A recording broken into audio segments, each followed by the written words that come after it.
Duterte! Duterte! Duterte! Duterte!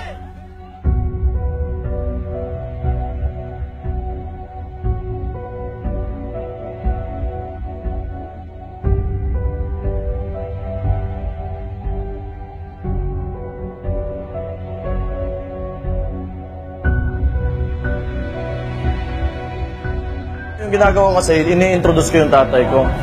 Kasi alam naman natin, yung mga hindi pa decided, may fears sila sa tatay ko. Sinasabi nila, he's a dictator, he will declare martial law, he's a communist. And let me explain on that. Pagiging komunista is extreme left. Extreme yun eh. Nandito kami sa center left. The ideology of the poor. Sa Davao kasi, gusto namin ng pantay, patas. Hindi kailangan mayaman, mahirap o Kristiyano, Muslim, bayot, tomboy.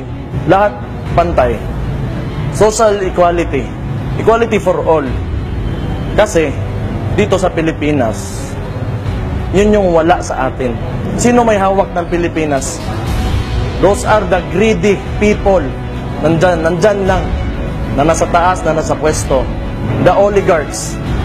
I'm sorry to say, but that is true. Totoo yan. Kaya, nasa left kami. Hindi kami komunista. Malayo kami sa komunista. Nasa left kami. Because we want equality. Walang dictatorship sa Davao City. Because, every time he implements a law, ini-embrace namin. If we accept what he says, then that is not dictatorship. Yun yung punto dyan. So why would they say that he is a dictator?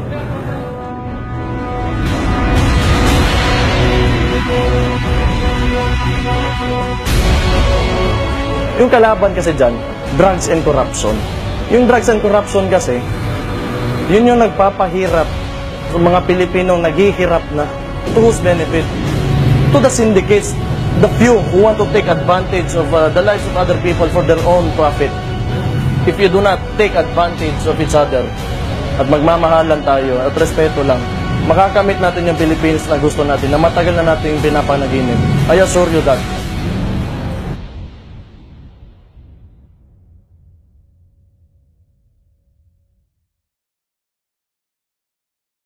Extreme left. Extreme yun eh.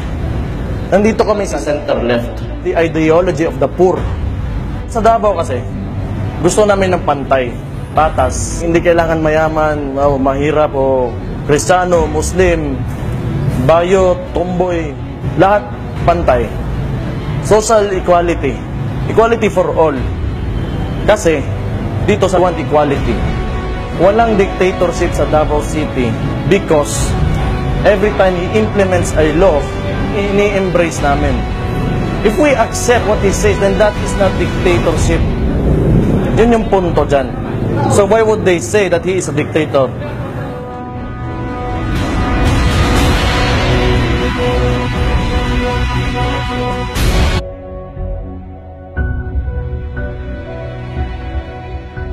Yung ginagawa ko kasi, ini-introduce ko yung tatay ko.